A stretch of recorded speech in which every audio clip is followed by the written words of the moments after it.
12ஆம் வகுப்பு எக்கனாமிக்ஸ் அதில் 8வது பாடம் 3 மார்க் கொஸ்டின்.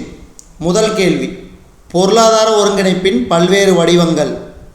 அதில் தடையற்ற வாணிக பகுதி, அதுக்கு உதாரணம் சாஃப்டா, எஃப்டா, EFTA. ஒப்பந்தத்தில் கையொப்பமிட்ட உறுப்பினர் நாடுகள் அனைத்தும் ஒரே மண்டலமாக கருதி வாணிக தடைகளை குறைக்க ஒத்துழைக்கும். 2 அல்லது அதற்கு மேற்பட்ட நாடுகளுக்கிடையே ஒப்பந்தம் போடப்படுகிறது. சுங்கவரி ஒன்றியம்னா இதுக்கு உதாரணம் பெனுலக்ஸ், பெல்ஜியம், நெதர்லாந்து, லக்சம்பர்க் 3 நாடுகள்.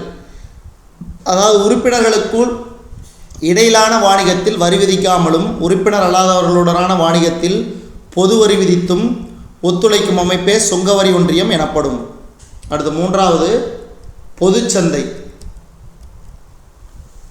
புவியின் ஒரு குறிப்பிட்ட பகுதியில் அமைந்துள்ள நாடுகள் தடையற்ற வாணிகம் மற்றும் உற்பத்தி காரணிகள் இடம்பெயர்வுக்காக அமைக்கும் அமைப்பே பொது சந்தை. உதாரணம் ஐரோப்பிய பொது அங்காடி. 4வது பொருளாதார ஒன்றியம், ஐரோப்பிய பொருளாதார ஒன்றியம். பொது சந்தையும் சுங்கவரி ஒன்றியத்தையும் ஒன்றிணைத்து உருவாக்கப்படும் அமைப்பே பொருளாதார ஒன்றியம். பொருள் உற்பத்தி, பணிகள் உற்பத்தி, பொருள் பணிகள் காரணிகள் இடம்பெயர்வு மற்றும் பொதுவான உறுப்பினரல்லாத நாடுகள் வாணிகத்தின் மீது வரி ஆகிய அனைத்தும் பொருளாதார ஒன்றியத்தில் உண்டு. அடுத்து வாணிக ஒத்துழைப்பு தொகுதிகள் என்றால் என்ன? வாணிக ஒத்துழைப்பு தொகுதிகள் என்றால் என்ன? சில நாடுகள் வாணிகத்தில் போட்டியை தவிர்க்க பிற நாட்டு பொருளாதாரத்துடன் தங்களுடைய பொருளாதாரத்தை இணைத்து புதிய வாணிக வாய்ப்புகளை உருவாக்கி கொள்கின்றன. நாடுகளுக்கிடையே சுமூக நன்மை தரும் வணிக தொகுதிகள் பலவிதங்களில் அமைகின்றன. சமூக நன்மைக்காக நாடுகள் அமைக்கும் வாணிக தொகுதிகள் பரஸ்பர நல்லிணக்கத்திற்கு உதவுகிறது. தடையற்ற வாணிக பகுதி சுங்கத்தீர்வை ஒன்றியம், பொது சந்தை மற்றும் பொருளாதார ஒன்றியம் ஆகிய வடிவங்களில் பொருளாதார ஒருங்கிணைப்பு நிகழ்கிறது. 3வது கேள்வி,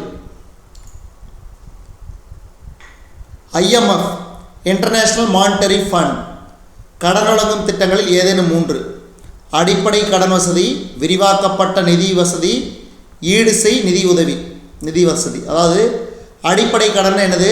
ஒரு உறுப்பினர் நாடு நிதியத்தில் அது பராமரிக்கும் மூலதன பங்கு தொகையில் 25% அளவுக்கு நிபந்தனையற்ற கடன் பெறுவதையே அடிப்படை கடன் என்கிறோம். இந்த நிபந்தனையற்ற கடன் வாங்கும் உரிமை கையிருப்பு பகுதி எனப்படுகிறது.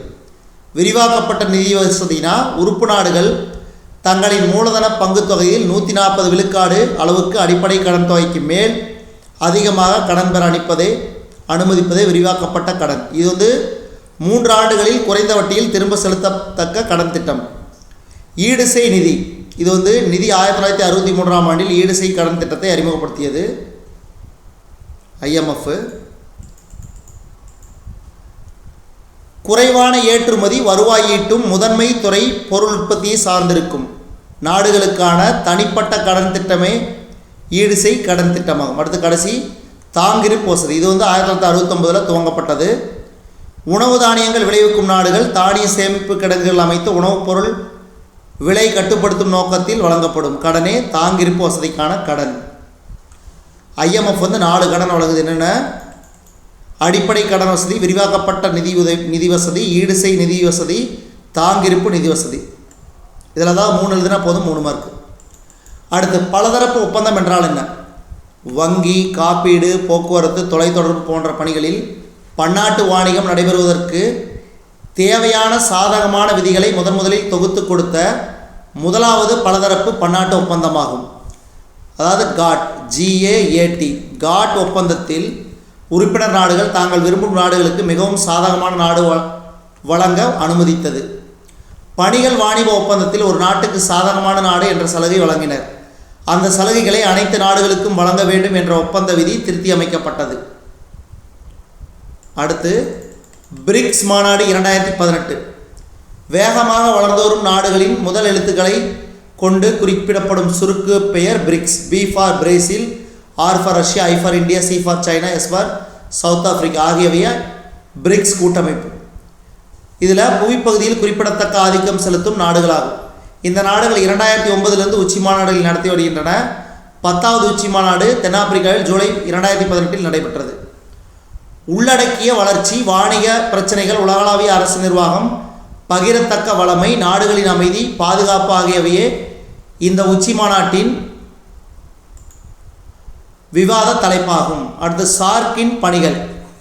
தெற்காசிய நாடுகளின் ஒத்துழைப்பை பராமரித்தல், உறுப்பினர் நாடுகளின் பொதுவான பிரச்சனைகளுக்கு தீர்வு காணுதல், உறுப்பினர் நாடுகளுக்கு இடையிலான உறவை மேம்படுத்துதல், வறுமை ஒழிப்பு திட்டங்கள் மூலம் ஏழ்மையை ஒழிப்பது, பயங்கரவாத செயல்களை தடுப்பது. அடுத்தது ஏசியான், அதாவது ஆசியான் அமைப்பை சாதனைகளை பட்டியலிடுக. ஐரோப்பிய ஒன்றியம் போன்று ஒரே சந்தையாக செயல்பட ஆசியான் உறுப்பினர் நாடுகளுக்கு இடையில் தடையற்ற பொருள், பணிகள், மூலதன போக்குவரத்துக்கான வழிமுறைகளை உருவாக்கும் பணியை ஆசியான் அமைப்பு செய்கிறது. ஒரு உறுப்பு நாட்டு விற்பனையாளர் மற்ற எல்லா உறுப்பு நாடுகளிலும் விற்க தடையற்ற அனுமதி அளிக்கும் பணியையும் செய்கிறது. உறுப்பு நாடுகளின் வணிக நிறுவனங்களின் போட்டித்திறனை மேம்படுத்துவது, பொருளாதார மேம்பாட்டு இடைவெளியை குறைப்பது, உறுப்பு நாடுகளுக்கு சந்தை மற்றும் முதலீட்டு வாய்ப்புகளை பெற்றுத்தருவது, தொழில் மற்றும் வணிகம் உள்ளிட்ட பல துறைகளில் ஒத்துழைப்பை வளர்த்தல். இதோட 8வது பாடம் முடிவடைந்தது.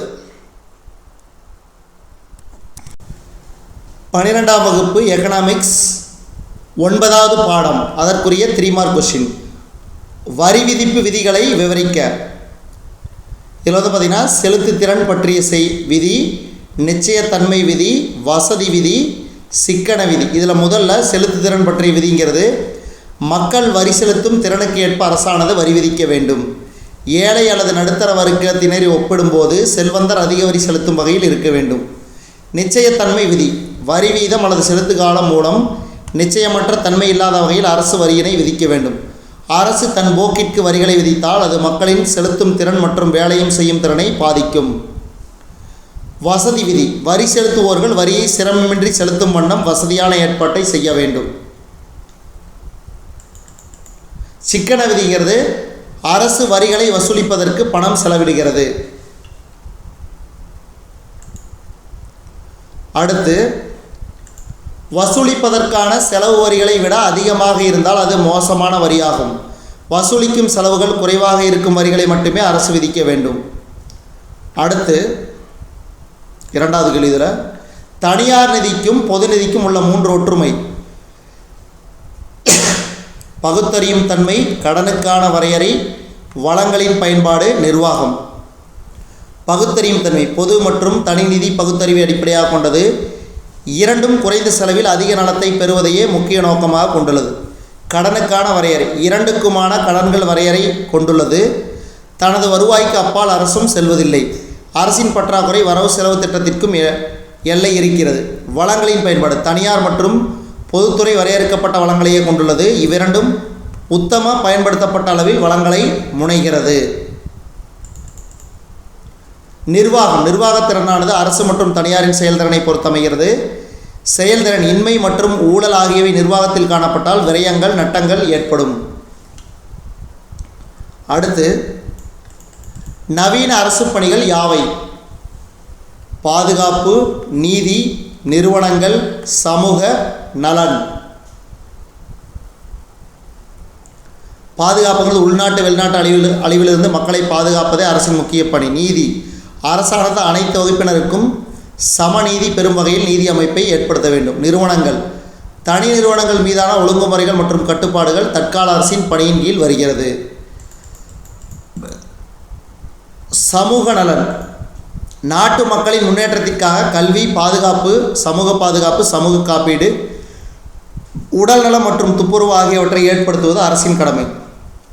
கட்டமைப்பு, தற்கால அரசுகள் சமூக மற்றும் பொருளாதார கட்டமைப்பினை உருவாக்குவதன் மூலம் பொருளாதார முன்னேற்றத்திற்கான அடித்தளத்தை அமைக்கிறது. தான் இந்த நவீன அரசின் பணிகள்.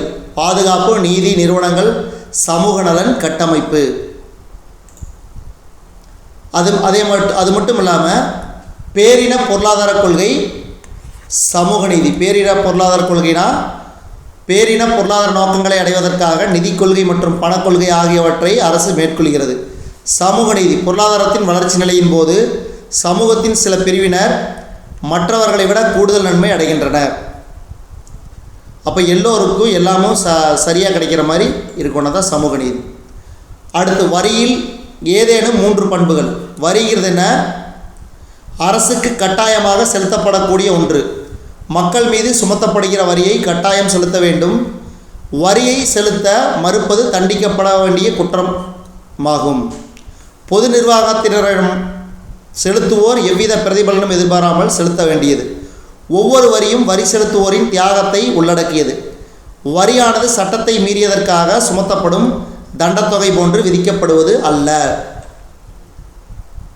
அடுத்த கேள்வி, நேர்முக மற்றும் மறைமுக வரிக்கான 3 வேறுபாடு. பொருள், இயல்பு, சுமை மற்றும் தாக்கம். நேர்முக வரி பொருள். நேர்முக வரி என்பது ஒரு நபரின் வருமானம் மற்றும் செல்வத்தின் மீது விதிக்கப்படும் நேரடி அரசு செலுத்து வரியாகும். மறைமுக வரினா ஒருவர் நுகரும் பண்டங்கள் மற்றும் பணிகள் மீது விதிக்கப்படும் மறைமுகமாக அரசுக்கு செலுத்துவது. நேர்முக வரி வளர் வீதம், மறைமுக வரி தேய் வீதம். சுமை மற்றும் தாக்கத்தில் நேர்முக வரி ஒரு நபர் மீது விழுகிறது, பல்வேறு நபர்கள் மீது விழுகிறது மறைமுக வரி.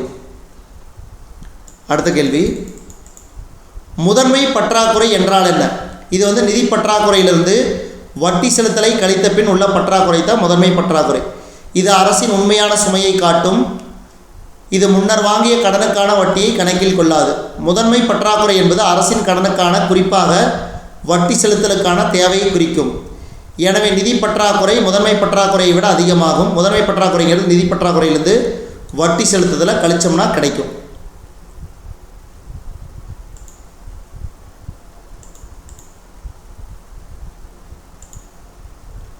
அடுத்து, பொது கடனை திருப்பி செலுத்துவதற்கான 3 முறைகள்.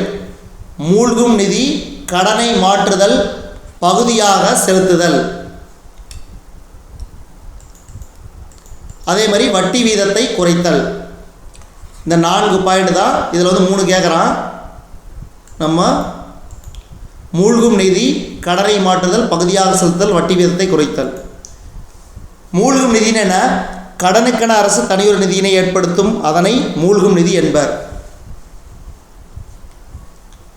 அரசு ஒவ்வொரு வருடமும் ஒரு குறிப்பிட்ட நிலையான தொகையை செலுத்துகிறது. கடன் முதிர்ச்சி அடையும் போது வட்டியோடு அசலையும் சேர்த்து வழங்கும் வகையில் இந்த நிதி பெருகிவிடும். அடுத்து கடனை மாற்றுதல். பொது கடன் திரும்ப செலுத்தப்படும் மற்றொரு முறை கடன் மாற்றுதல். இம்முறையில் பழைய கடனை புதிய கடனாக மாற்றப்படுகிறது. இம்முறையின் கீழ் அதிக வட்டி கொண்ட பொதுக்கடன் குறைவான வட்டி கொண்ட பொதுக்கடனாக மாற்றப்படுகிறது. பகுதியாக செலுத்துதல்ங்கிறது அரசு பொதுக்கடனை சம வருடாந்திர தவணைகளாக செலுத்துகிறது. இது பொதுக்கடனை செலுத்தும் மிகச் சுலபமான முறையாகும். வட்டி வீதத்தை குறைத்தல். நிதி சிக்கல் ஏற்படும் நேரங்களில் கட்டாயமாக வட்டியை குறைத்து கடனை செலுத்துவது ஒரு வகையான கடன் தீர்வு முறையாகும். நன்றி. 2ஆம் வகுப்பு பொருளாதாரம் 10வது பாடத்திற்குரிய 3 மார்க் கொஸ்டின். பொருளாதாரத்திற்கும் சுற்றுச்சூழலுக்கும் உள்ள தொடர்பு. பொருளாதாரத்திற்கும் சுற்றுச்சூழலுக்கும் உள்ள தொடர்பு, அதாவது சமூக, அரசியல், அறிவியல், தத்துவம் மற்றும் பொருளாதார அமைப்பு முறைகள் மனித வாழ்வினை தீர்மானிக்கிறது. மனிதன் தனது வாழ்வாதாரத்திற்காக இயற்கையில் உள்ள மற்ற உயிரினங்களுடனும் உயிரற்ற பொருட்களுடனும் இணைந்துள்ளதால் அவனது வாழ்க்கை முறையை சுற்றுச்சூழலே பெருமளவுக்கு தீர்மானிக்கிறது. பொருளாதாரத்திற்கும் சுற்றுச்சூழலுக்கும் இடையேயான தொடர்பினை விளக்க ஆலன் நீஸ், ஆரியா ஐயர்ஸ் பொருள்சார் சமநிலை அணுகுமுறை வகுத்தளித்துள்ளனர். மொத்த பொருளியல் செயல்பாடுகள் உள்ளீடு வெளியீடு ஆகியவற்றுக்கிடையான சமமான ஓட்டமாக உள்ளது என்று கருதப்பட்டுள்ளது.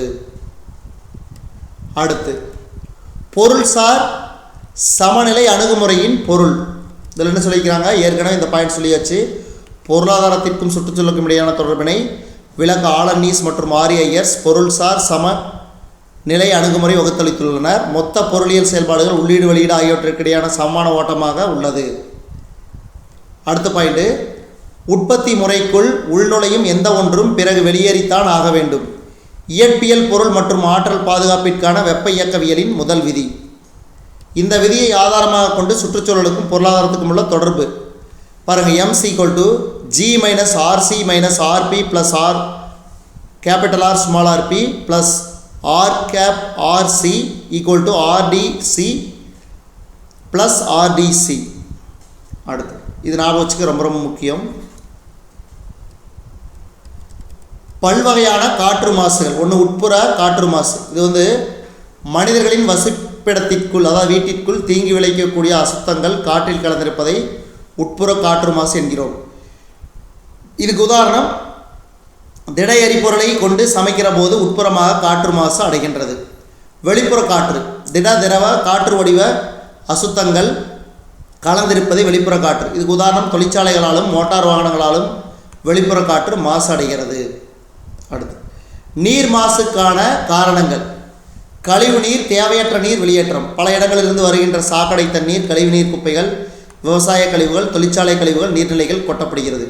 இத்தகைய கழிவுகளில் உள்ள நச்சுப் பொருள்கள் தண்ணீரை மாசுபடுத்தி நச்சுத்தன்மை உள்ளதாக மாற்றுகின்றது. திடக்கழிவுகள் குவித்தல்.